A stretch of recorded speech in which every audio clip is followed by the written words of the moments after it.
Hi, my name is Dave Hatter, and I'm a Cybersecurity Consultant at IntrustIT.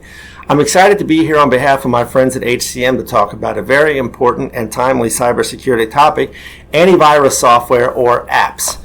So, what is antivirus software? Well, first, let's talk about some of the other terminology that you might hear used in reference to antivirus software. The term antivirus has been around for a long time, but over time, as different types of malicious software or malware have evolved, the definition has become a little bit broader. So you sometimes will hear nerds like me talk about anti-malware versus antivirus, or even endpoint protection, an endpoint being something like a phone, a computer, a server, etc. So, as more devices have been encompassed in the need to be protected from malware, and as the definition of malware continues to evolve because the bad guys are bad and they constantly change their attacks, you've had this evolution in the terminology. So when you hear a nerd like me say antivirus software or app, anti-malware software or app, or endpoint protection software or app, it generally means the same thing. And essentially what it boils down to is software that you would install on your devices, your mobile phone, your PC, your notebook, your desktop, your server, your tablet, in order to try to keep that device from becoming infected with malware. Things like viruses, worms, Trojan horses, rootkits, ransomware, etc. It's really important that you put antivirus software on every device that will support it. Sometimes Internet of Things devices, smart refrigerators, TVs, or whatever, there's really no way to install antivirus software on that, or there's no antivirus that particular device supports.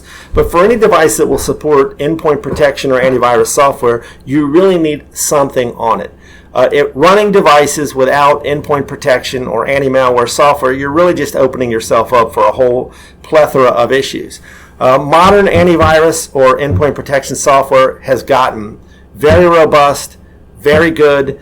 In the past, sometimes it would cause problems with performance issues, might make machines lock up occasionally. We don't see those kind of problems anymore. It's something you just need to do. And there's a couple things that you need to understand.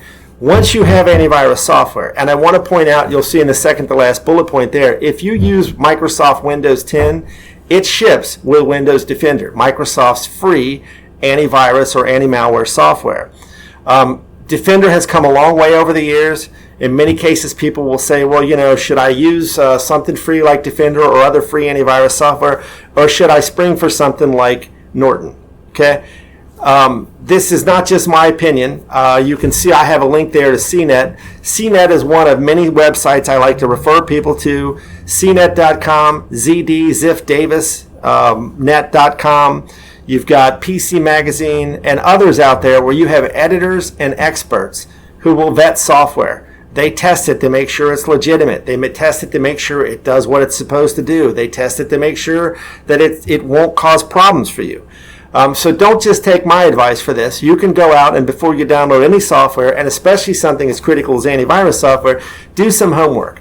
This particular link here to cnet.com takes you to their best antivirus page for 2021.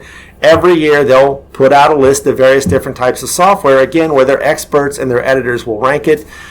You'll find that in the free software bucket, because again, Defender's free, it ships with Windows, it's come a long way. Most sites will tell you it's probably as good as anything you might pay for.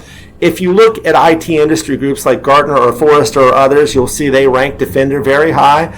So if you don't want to spend money, my advice to you would be use Defender. It's certainly better than nothing. You might also want to use a second antivirus application. Sometimes that can cause problems, both performance issues as well as they'll conflict with one another. But even those kinds of issues are pretty minimal in today's world. So if you don't use anything else, use Defender. If you're interested in paying for software, antivirus software, I would strongly recommend you take a look at CNET or other sites like ZDNet or PC Magazine where they'll rank these things. But I have no problem recommending to you as a bare minimum, use Defender. Couple other things you need to know about antivirus or anti-malware software.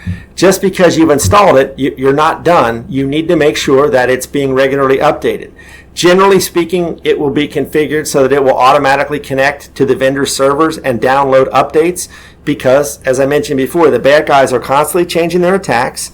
They're unfortunately, they're very creative and very innovative and frankly very devious and very evil. So, the antivirus vendors are trying to keep up with this. They're putting out updates to help their products find these new attacks.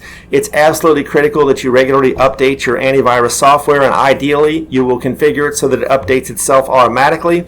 Unfortunately, I can't really tell you exactly how to do that because it's going to depend on your particular antivirus software, but you should be able to easily find instructions online how to do that, or find a nerdy friend like me that can help. But you need to make sure it's updated regularly. You need to make sure it's regularly scanning. Ideally, it would be running on the computer at all times, looking for abnormal activity that could indicate some type of malware, and will attempt to block that and reverse it. But it's also a good idea to do a regularly scheduled scan. Ideally, more frequently is better. Sometimes it'll cause performance issues while the scan is running, but at least once a week you ought to have it do a deep scan where it scans the entire computer. Each one, how that works is a little different, but the idea that it's going to perform a regular scan and look for things that it might not find during regular daily operation, very important. So again, you should have antivirus software or anti-malware software on every device. It's extremely important. There's a lot of very, very high quality, very excellent free antivirus software out there. Again, Windows Defender ships free with Windows 10. Get your endpoint protection or antivirus software on every device that will support it. And if you have questions, you're welcome to look me up on Twitter or LinkedIn. I'm easy to find, and I will be happy to try to provide some additional guidance. But in general, your best bet is ultimately to use a site like CNET or, again, ZDNet, PC Magazine, other reputable sites where their experts and their editors are ranking this stuff every year. Thank you very much. I hope that helped, and if you think I can help, feel free to reach out. Have a great day.